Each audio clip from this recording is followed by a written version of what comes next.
고린도전서 15장 1절에서 11절까지의 말씀입니다. 형제들아, 내가 너희에게 전한 복음을 너희에게 알게 하노니 이는 너희가 받은 것이요 또 그 가운데 선 것이라. 너희가 만일 내가 전한 그 말을 굳게 지키고 헛되이 믿지 아니하였으면 그로 말미암아 구원을 받으리라.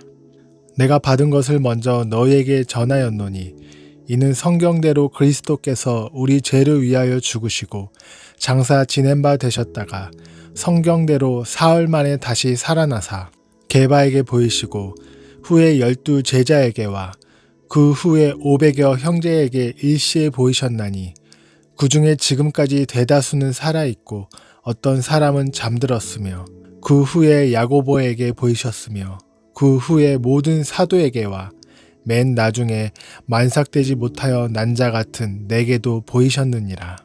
나는 사도 중에 가장 작은 자라.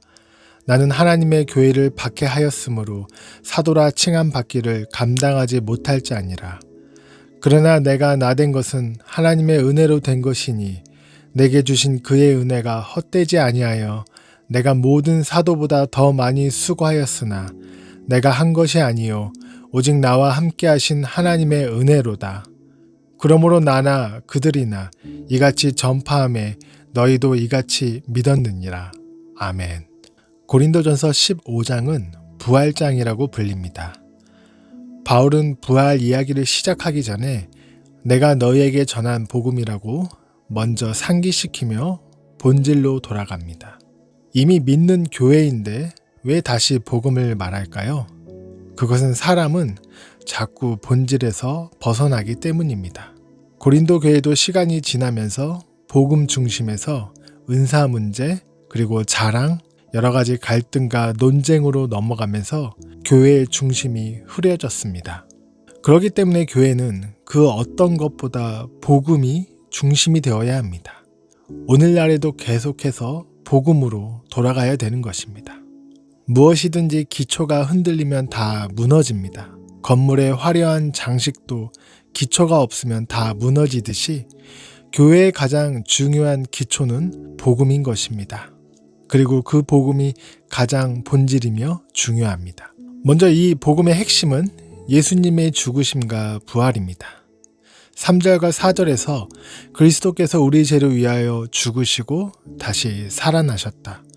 바울은 복음을 아주 간단하게 요약합니다. 그리고 중요한 표현이 또 있습니다. 바로 우리 죄를 위하여 이렇게 하셨다는 것입니다. 예수님의 죽음과 예수님의 부활은 단순한 기적이 아닙니다. 우리의 죄를 대신 지신 것이고 죄와 사망에 대한 승리입니다. 만약에 예수님께서 죽기만 하셨다면 우리는 여전히 절망 가운데 있었을 것입니다. 하지만 예수님은 살아나셨습니다. 특별히 부활은 신화가 아니라 실제 역사 속에 일어난 사건입니다. 바울은 5절에서 8절까지 예수님이 누구에게 나타나셨는지를 길게 설명합니다. 게바에게, 12 제자에게, 500 형제에게, 야고보에게, 그리고 마지막으로 바울 자신에게도 나타나셨다고 말합니다. 부활은 실제 사건이기 때문에 바울이 이렇게 자세하게 말한 것입니다. 이어서 바울은 9절에서 나는 사도 중에 가장 작은 자라 이렇게 말하며 자기의 이야기를 꺼내고 있습니다. 왜냐하면 복음이 바울 자신의 인생을 완전히 바꾸었기 때문입니다. 그는 본래 교회를 박해하고 그리스도인들을 잡아가던 사람이었습니다. 그래서 바울은 이렇게 얘기합니다. 나는 사도라 칭함받기를 감당하지 못한다. 그런데 이어서 또 놀라운 말을 합니다. 그러나 내가 나된 것은 하나님의 은혜로 된 것이다. 여러분, 이게 바로 복음입니다. 복음은 자격 있는 사람을 쓰는 것이 아닙니다. 은혜로 사람을 완전히 새롭게 만듭니다. 그래서 바울은 과거 자신의 모습을 잊지 않았습니다. 그는 더욱더 은혜를 붙잡았습니다. 바울의 변화된 삶 자체가 바로 은혜의 증거이기 때문입니다. 사랑하는 성도 여러분, 오늘 부활의 생명된 복음을 다시 붙잡으시기 바랍니다.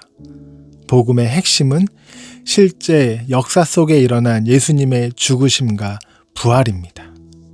이 놀라운 은혜는 자격이 없는 사람에게도 하나님께서 선물로 주신 것입니다. 오늘 하루도 이 부활의 복음 위에 서서 승리하시는 여러분 되시길 주님의 이름으로 축원합니다.